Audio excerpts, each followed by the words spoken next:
The Colorado River has been called the lifeblood of the American Southwest, the single thread of water that sustains tens of millions of people across a landscape that would otherwise be too dry to support them. For years now, that lifeblood has been thinning, drained by drought, a warming climate, and a demand that has long outrun what the river can provide. But here is the part that should command everyone's attention.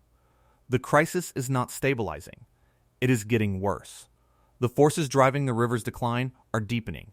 The great reservoirs remain perilously low, and the reductions in water are reaching ever further and cutting ever deeper than they did before. And as the crisis intensifies, it does not fall evenly across the region.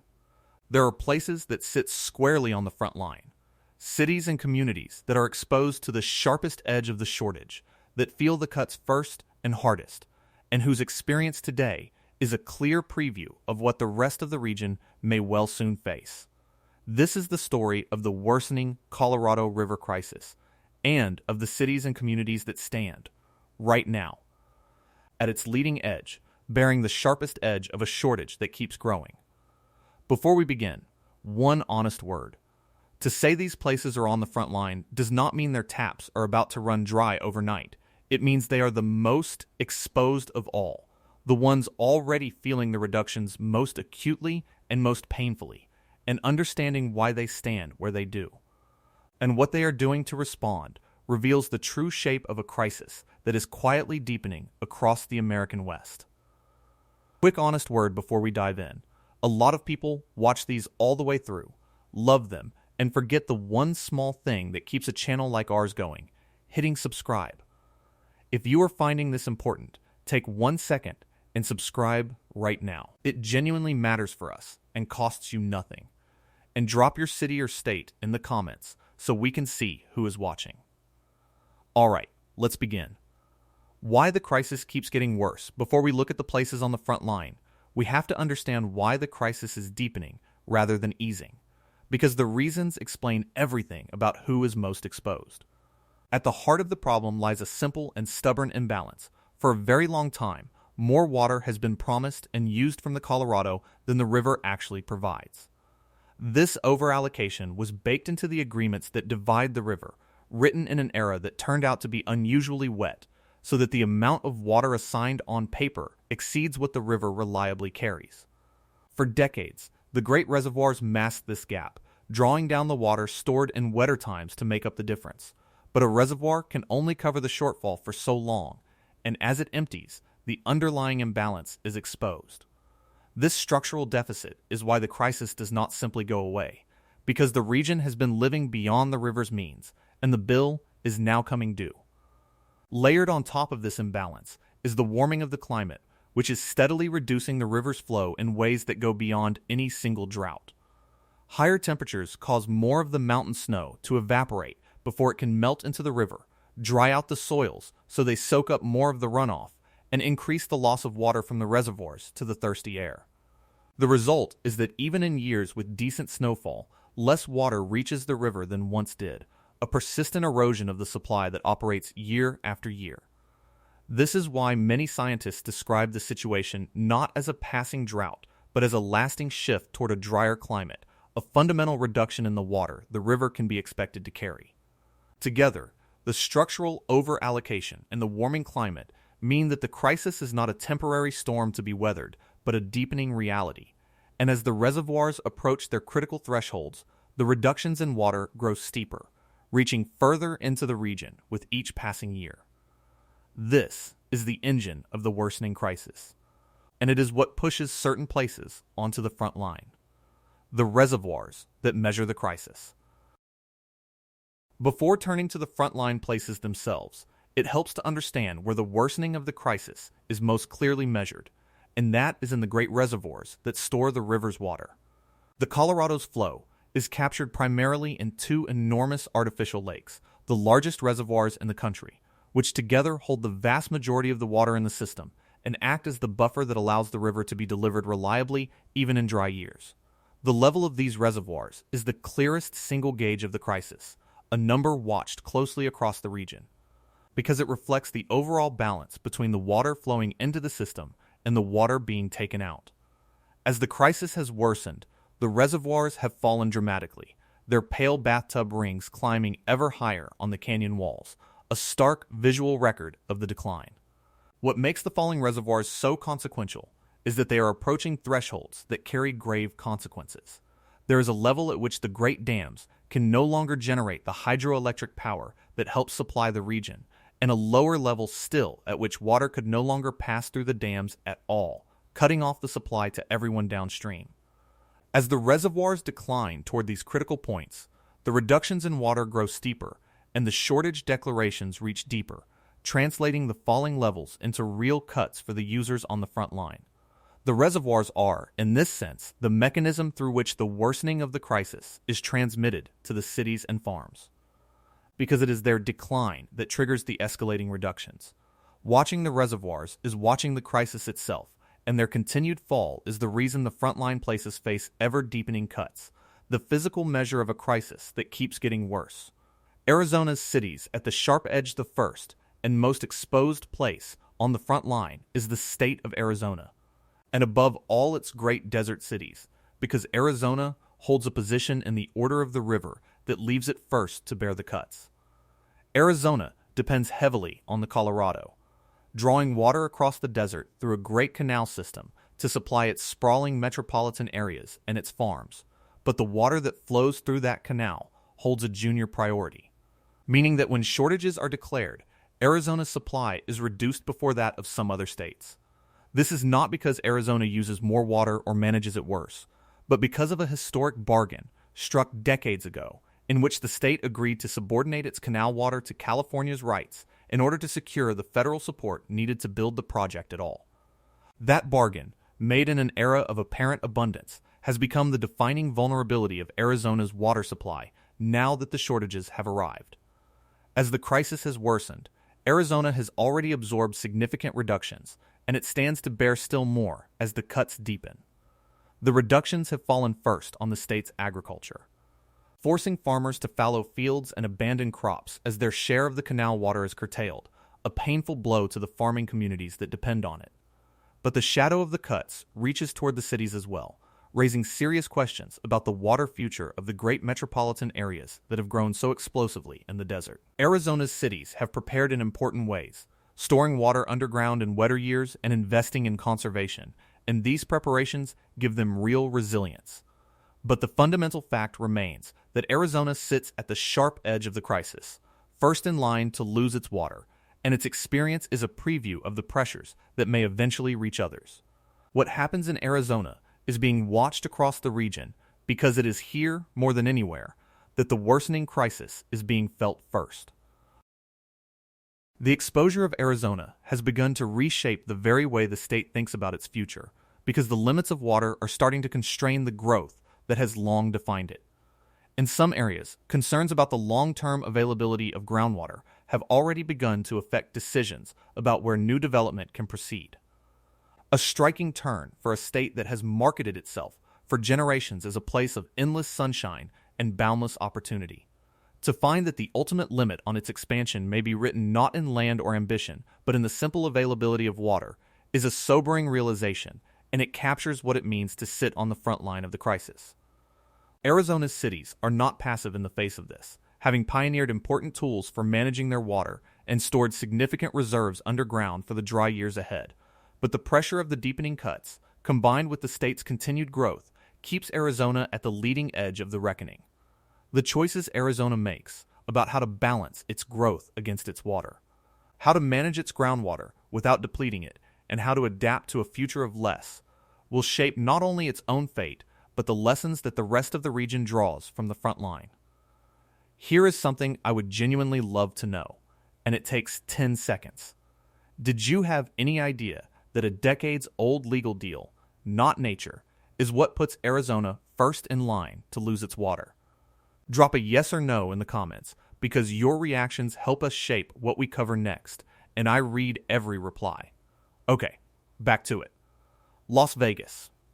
Living on a single thread, the second place on the front line is Las Vegas, the great desert city of Nevada, which sits on the leading edge of the crisis for a different reason: its near total dependence on a single source.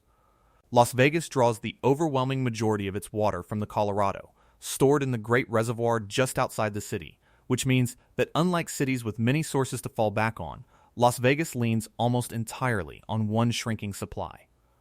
As that reservoir has fallen to historic lows, the city has watched its lifeline dwindle. And the question of how long it can continue has become urgent. This extreme concentration of dependence is what places Las Vegas on the front line, because it has so little to fall back on if its one source fails. Yet Las Vegas is also, remarkably, one of the best prepared cities on the front line, having responded to its vulnerability with extraordinary determination. The city recycles nearly all of the water used indoors, returning it to the reservoir, and it has waged a fierce campaign against thirsty decorative grass, tearing out lawns to reduce the water lost to the desert air. Through these efforts, it has managed to reduce its overall water use even as its population has grown. And it has built a deep intake designed to keep drawing water even if the reservoir falls to very low levels. Las Vegas thus embodies a striking paradox of the front line, a city of extreme exposure that has become a model of adaptation, showing what determined conservation can accomplish. Its place on the front line is defined by the tension between its profound vulnerability and its remarkable response, and its fate will test whether even the most aggressive conservation can be enough when a city's single source is in decline. Las Vegas stands as both a warning about the danger of depending on one thread of water and a hopeful example of what a city can do to protect itself. It is worth noting that Nevada's overall share of the Colorado is one of the smallest of all the states that draw from the river, a modest slice compared to the far larger allocations claimed by agriculture and by the bigger states. This means Las Vegas has always had to build and sustain a great metropolis on a remarkably thin ration of water, a constraint that helps explain why it has become so extraordinarily efficient. In a sense, the city has been living on the front line of scarcity for its entire modern existence, forced to squeeze the maximum use out of every drop simply to survive in the desert, and this long discipline has left it better prepared than many for the deepening crisis. Yet the smallness of its share is also a vulnerability, because it leaves little margin, and the city's dependence on the single shrinking reservoir means that its hard-won efficiency, impressive as it is, cannot by itself insulate it from the fate of the river. Las Vegas endures on the front line through a combination of discipline and engineering, but its position remains among the most exposed of any great city in the region.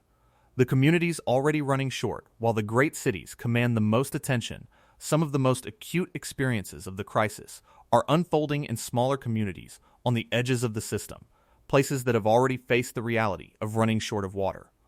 And these are perhaps the truest front line of all. In parts of the region, small and rural communities that depend on the most vulnerable water sources, whether junior water rights or overdrawn groundwater or hauled water, have found themselves confronting shortages that the larger cities have so far been spared. Some communities have seen their wells decline as the groundwater is drawn down, and some that depend on water trucked in or on the most junior supplies have faced the prospect of losing access altogether, forced to scramble for alternatives as their accustomed sources dried up.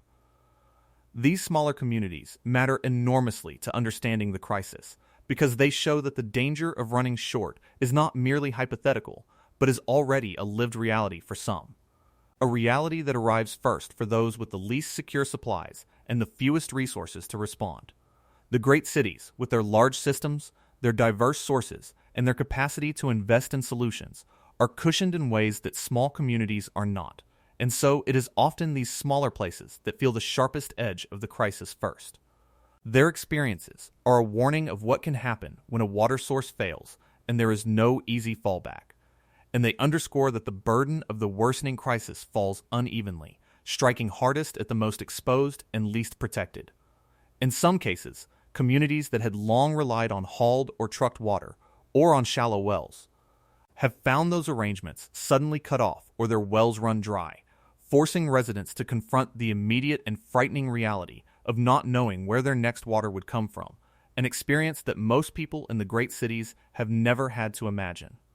The communities already running short are a reminder that behind the abstract discussion of reservoir levels and water rights lie real people whose access to water is genuinely at risk, and that the front line of the crisis is not only in the great cities, but in the small and vulnerable places where the water has already begun to run out. Quick pause, because this matters and deserves to be seen. If you are getting value from this, tap the like button. It really does help the video reach more people. And if you have family or friends anywhere in the Southwest, share this with them, because it is genuinely important to understand what is happening to the water they depend on. One like, one share to someone you care about, and let's keep going. The farms on the front line. No account of the front line of the Colorado River crisis would be complete without the farms, because agriculture uses the great majority of the river's water, and the agricultural regions are among the places bearing the earliest and deepest cuts. The vast farms that irrigate their fields with the river's water produce an enormous share of the nation's food, including much of the winter produce that fills grocery stores, and they depend on reliable deliveries of water that the shrinking river increasingly cannot guarantee. As the crisis has worsened and the reductions have deepened, it is often the farms, particularly those with junior water rights, that have absorbed the first and largest cuts. Forced to fallow fields and reduce their production as their share of the water is curtailed. This places the agricultural communities squarely on the front line, facing the loss of the water on which their livelihoods and their way of life depend, and raising difficult questions about the future of farming in the region and about the food it produces. The farms are caught in a painful position, using the most water and often holding vulnerable priority so that they bear a disproportionate share of the burden as the crisis deepens. Some farmers have adapted, shifting to less thirsty crops or more efficient irrigation, and some have entered into arrangements to conserve or forgo water in exchange for payment, easing the shortage elsewhere, but reducing their own production. The plight of the farms on the front line matters not only for the farmers themselves, but for everyone who eats the food they grow, because the reduction of agricultural water reaches into the nation's food supply. The farms are a central part of the front line of the crisis, bearing early and heavy cuts. And their struggle is a reminder that the worsening of the Colorado River crisis is felt not only in the cities, but across the fields that feed the country. There is a further tension here worth naming, because as the cities grow and their thirst increases, there is mounting pressure to shift water away from the farms and toward the urban areas. A reallocation that could ease the city's shortages, but at the cost of the agriculture and the rural communities that depend on it. This contest between the farms and the cities over a shrinking supply is one of the defining struggles of the crisis, and it places the agricultural regions in a difficult and exposed position. Using the most water, and yet often holding the weakest hand as the reductions deepen and the competition for every drop grows fiercer. What the front line is telling us when we step back and consider all the places on the front line together, from the exposed cities of Arizona to the single-source vulnerability of Las Vegas. From the small communities already running short to the farms bearing the deepest cuts, we can see what the front line is telling us about the crisis as a whole. The first message is that the crisis is real, it is worsening, and its burdens fall unevenly, striking hardest at those with the most vulnerable supplies and the fewest options. The front line is defined by exposure, by junior priority, by dependence on a single source, by reliance on overdrawn groundwater, and by the lack of resources to respond, and the places that share these vulnerabilities are the ones feeling the crisis first and most acutely. Their experience is a preview of the pressures that may spread more widely as the crisis deepens, a warning written in the reductions and shortages they are already enduring. The second message, however, is one of possibility as much as peril, because the places on the front line are also, in many cases, the ones pioneering the responses that could allow the region to endure. Las Vegas has shown what aggressive conservation can achieve. Arizona's cities have banked water and prepared for shortage.